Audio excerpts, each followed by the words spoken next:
വസ്ത്രങ്ങൾ ധരിക്കുമ്പോൾ നമുക്ക് ചില സമയത്ത് ദോഷമായിട്ട് ശരീരദേശ, ശരീര അപഹാരം, അതുപോലെ തന്നെ ഏകശരി കണ്ടശരി എല്ലാം കൂടെ ഒരുമിച്ച് ചെയ്തെന്ന് വരുന്ന കാലഘട്ടത്തിൽ ആ ശരീരം എന്ന നക്ഷത്രത്തിലൂടെയാണ് നടക്കുന്നത് എങ്കിൽ അപ്പോൾ വലിയ ബുദ്ധിമുട്ടുകൾ വരും ആ സമയത്ത്. ആ സമയത്ത് നമ്മൾ ഇതിൽ നിന്ന് കരകയറാൻ വേണ്ടിയിട്ട് നമ്മുടെ ശരീര കാലഘട്ടം വസ്ത്രങ്ങളോ മറ്റു കാര്യങ്ങളോ നമ്മളോ ഉപയോഗിക്കുന്നതിൻ്റെ കല്ലുമൊക്കെ വാങ്ങിച്ചിട്ട് ആ പ്രശ്നങ്ങളിൽ നിന്ന് രക്ഷപ്പെടാം. പക്ഷെ അതൊന്നും ഒരു 10% കൂടുതൽ നമുക്ക് എഫക്റ്റീവ് ആവും. എപ്പോഴും ശരീര കാലഘട്ടത്തിലൂടെ ഈശ്വര വിഷയങ്ങൾ ചെയ്യുമ്പോൾ തന്നെയാണ് സക്സസ്ഫുൾ ആവുന്നത്. അതിൽ ഏറ്റവും പ്രധാനമായിട്ടുള്ളത് ശാസ്താവിന്റെ പ്രതികരണം. ശനിയാഴ്ച ദിവസങ്ങളിൽ വീരാന്തരം നടത്തിക്കൊണ്ടേയിരിക്കാം. അതുപോലെ എള്ളുകൊണ്ട് ശനിയെ പ്രതികരണം എള്ളുകൊണ്ട് തുലാഭാരം നടത്തുക. കഴിയുമ്പോഴൊക്കെ ശാസ്താവ് എള്ളുകൊണ്ട് പായസം നടത്തുക. ശാസ്താവ് ശബരിമല ശാസ്താവിന് പ്രധാനപ്പെട്ട നഗ്നവാസനായിട്ട് ഭഗവാൻ മുഴുവൻ ചവിട്ടി ശനിയുടെ കാലഘട്ടത്തിലുള്ള എല്ലാ വിഷയങ്ങളിലൂടെ അതെല്ലാം ദോഷപരിഹാരമാണ്.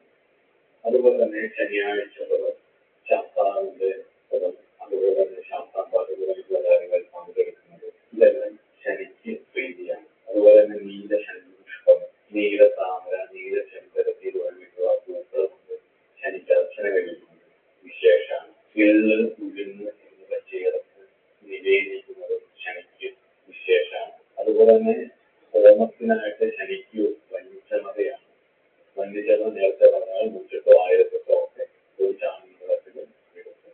അതിന്റെ കൃത്യമായിട്ട് പൂജകൾ കഴിച്ച് ഹോമിച്ചാൽ ദോഷങ്ങൾ തീരും. അതുപോലെ തന്നെ സാങ്കേതിക വൈദ്യ മന്ത്രങ്ങളൊക്കെ അത് വ്യക്തമായിട്ട് ഒരാളെ പഠിച്ച് ജനിച്ചിരിക്കുന്നത് ശനി അഷ്ടോത്തര ശതം, ശനി പ്രീതികരങ്ങളായിട്ടുള്ള കാര്യങ്ങളൊക്കെ ചെയ്യുന്നതും ഒക്കെ വളരെ നല്ലതാണ്. അതുപോലെ തന്നെ ഈ കറുത്ത പശു, ഇന്ദ്രവീനം, എള്ള ശാസ്താവിന്റെ ക്ഷേത്രത്തിൽ മറ്റു ക്ഷേത്രത്തിൽ എള്ളെണ്ണ പ്രവർത്തിക്കുന്നത്. ഇരുമ്പിൽ നിർമ്മിച്ച ശനിപ്രതിമ അല്ലെങ്കിൽ ഇരുമ്പിൽ നിർമ്മിച്ച ഈശ്വര പ്രതിമ, അഞ്ജനക്കല്ല്, കറുത്ത പട്ട്, കറുത്ത ധാന്യങ്ങൾ ഇവ ദാനം ചെയ്യുന്നതും ഈശ്വര പ്രതികരണങ്ങളിൽ സമർപ്പിക്കുന്നതും ശനിപ്രീതിക്ക് നല്ലതാണ്. പ്രത്യേകിച്ച് കഴിവിനനുസരിച്ച് എന്റെ ധനത്തിന്റെ അവസ്ഥയിലൊരു അംബാനിക്കുള്ളൂ. അപ്പൊ അംബാനിയുടേതായ രീതിയിൽ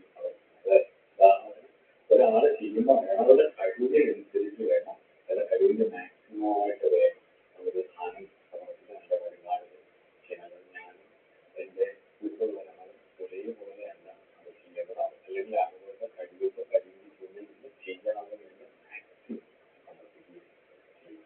ദശമഹാവിദ്യകൾ ശനിയുടെ പരിഹാരം ശ്രീ കാളിയാണ്.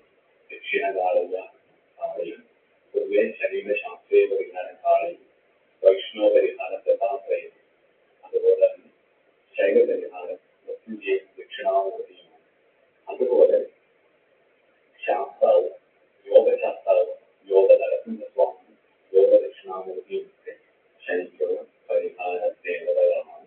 ഇതിനൊക്കെ ആശ്രയിക്കാൻ. അതുപോലെ തന്നെ നമ്മുടെ യോഗീശ്വരൻ, അതുപോലെ ചില ദ്രാവിഡ വെച്ചാരാധനകൾ, ഓരോ ദേശത്തിനനുസരിച്ചുള്ള വെച്ചാരാധനകൾ അതിനൊക്കെ ആശ്രയിക്കുന്ന നരന്മാരെ പൂജിച്ചിരുന്ന ദേവതകൾ, അങ്ങനെയൊക്കെയുള്ള ഗുളികന്നൊക്കെ പറഞ്ഞിട്ടുള്ള ദേവതകളെയൊക്കെ പരിഹാരമാണ്. ഇതിനോടൊപ്പം ശനിയുടെ ജീവിത രീതികളുണ്ട്. വ്യാഴം എന്ന് പറയുന്ന ഗ്രഹം ഈശ്വരാധീനത്തിന്റെയും ഐശ്വര്യത്തിന്റെയും സമ്പൽ സമൃദ്ധിയുടെയും സന്താനത്തിന്റെയും ഉയർച്ചകളുടെയും ഭാഗ്യത്തിന്റെയും ദുരിതത്തിന്റെയും ദേവതയാണെങ്കിൽ ശനി എന്ന് പറയുന്നത് ഇല്ലായ്മകളുടെയും തടസ്സത്തിന്റെയും കഷ്ടപ്പാടുകളുടെയും വിഷമങ്ങളുടെയും നിസ്സഹായതയുടെയും. അപ്പോൾ ഏഴരശനി, കണ്ടകശനി, അഷ്ടമശനി എന്നീ കാലഘട്ടങ്ങളിൽ, അതുപോലെ തന്നെ ശനിയുടെ ദശ അപഹാരം നടക്കുന്ന കാലഘട്ടങ്ങളിൽ സംയമനത്തോടുകൂടി ജീവിത രീതി മെച്ചപ്പെടുത്തിയെടുക്കുക. നിസ്സഹായത ഉണ്ടാകുന്ന ഡിപ്രഷൻ പറയുന്നത് ഏറ്റവും പ്രധാനം ധ്യാനം, ശനി ധ്യാനത്തിലാണ്, മെഡിറ്റേഷനിലാണ്. അപ്പം യോഗ്യ കാലഘട്ടം മെഡിറ്റേഷൻ ധ്യാനം നമ്മൾ പരിശീലിക്കാൻ ഡെയിലി ഒരു അരമണിക്കൂറെങ്കിലും ധ്യാനിക്കാൻ ഇരിക്കാൻ പറ്റത്തില്ല. നമുക്ക് അത്രയും വിപ്ലവവും അത്രയും സഹായവും, പക്ഷെ അത് ശീലിക്കണം. നിങ്ങളപ്പോൾ ഹനുമാൻ പ്രീതി വരുത്തുന്നത് നല്ലതാണ്. ഹനുമാൻ പ്രീതി വരുന്നത് അതുപോലെ തന്നെ എക്സസൈസ് കൂടെ ചെയ്യണം. ഭയങ്കര ദൗത്യം ഒന്നും ചെയ്യാൻ തോന്നില്ല. പക്ഷെ ശരീരം നന്നായിട്ട് വിയർക്കുകയും എണീക്കുകയും ഒക്കെ ചെയ്യണം. അതുപോലെ തന്നെ ശരീരം ഒരു കാലഘട്ടം ഇവരെല്ലാവർക്കൂടെ കടന്നു പോകുന്ന സമയത്ത് ഒന്നിനെ വീഴ്ച ചാടാതിരിക്കുക, അമിതമായിട്ടുള്ള ആഗ്രഹങ്ങൾ വെച്ചുകൊണ്ടായിരിക്കുക, ഒരു പ്രതി ഒന്നും എല്ലാ വിഷയത്തിലും കാണിക്കാതിരിക്കുക, നിത്യജീവിതത്തിൽ അടുക്കും ചിട്ടയും പുലർത്തുക, കുളിക്കുക, ക്ഷീണിച്ച് ഇരിക്കാതിരിക്കാൻ, ഇരിക്കുന്ന പരിസരവും സാഹചര്യവും നല്ല വൃത്തിയാക്കി വെക്കുക എന്നുള്ള വിഷയങ്ങളൊക്കെ വെച്ച് ഒക്കെ കാണുമ്പോൾ നമുക്ക് സന്തോഷം വരുന്നത് ജീവിതം സ്ഥലമാക്കിയുള്ള ജീവിതം നിങ്ങളുടെ സാഹചര്യങ്ങളും സ്പേസുകളെല്ലാം നിങ്ങൾക്ക് ആക്കാൻ പറ്റുന്നവർ അങ്ങനെ ആക്കി വെക്കുക. അതുപോലെ തന്നെ പ്രകൃതിയുമായി ഇറങ്ങി ജീവിക്കുക, കൃഷികാര്യങ്ങളൊക്കെ ഇടപെടുക, സാധുക്കളായിട്ടുള്ള സാധുജനങ്ങൾക്ക് വേണ്ടി അന്നദാനം, അതുപോലെ അവർക്ക് വേണ്ട കാര്യങ്ങളൊക്കെ നിങ്ങൾ ചെയ്തു കൊടുക്കുക. നമുക്ക് 3 നേരം ആഹാരം കഴിക്കാൻ ഒരുപാട് മനുഷ്യരുണ്ട്.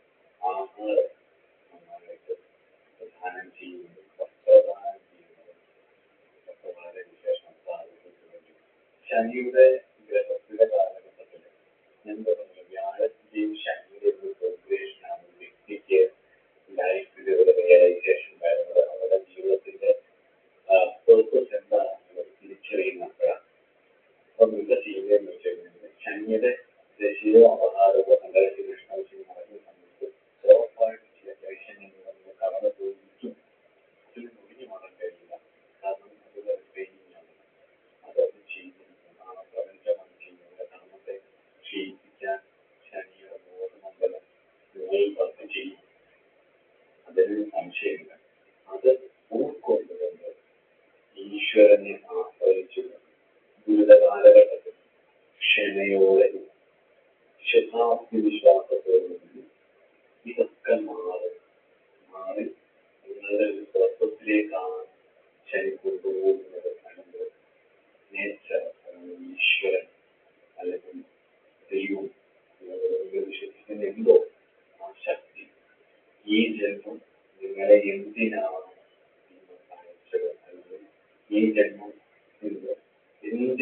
എന്തൊരു കാര്യം ഉണ്ടാവുന്നതിന് പർപ്പസുണ്ട്. അപ്പം നിങ്ങളുടെ പർപ്പസ് എന്താണെന്ന് കാണിച്ചു തരാൻ വേണ്ടിയിട്ട്, നിങ്ങൾക്ക് ഉൾവിളിച്ചം തരാൻ വേണ്ടിയിട്ട് ഉള്ള കാലയളവാണ് പലപ്പോഴും ശനിയുടെ ദശാപഹാരകാലങ്ങൾ, ശനിയുടെ കാലഘട്ടമായിരുന്നു എനിക്ക് തോന്നിയിട്ടുള്ളത്. അത് തിരിച്ചറിഞ്ഞു പോകണം. നിങ്ങൾക്ക് ചുഴി പോലെയാണ് അതിൽ കിടന്നത്. വീണ്ടും നാൾ എത്തിച്ചേരിക്കും. അത് തിരിച്ചറിഞ്ഞ് നിങ്ങൾ അതിൽ നിന്ന് പുറത്ത് വന്നാൽ നിങ്ങൾക്ക് ജനങ്ങളുമായിട്ടുള്ള സംസാരങ്ങൾ വരും. നിങ്ങളുടെ ലൈഫിലേക്ക് നിങ്ങളുടെ പർപ്പസിന് വേണ്ട ആൾക്കാർ കടന്നു. നമ്മൾ ഏതൊരു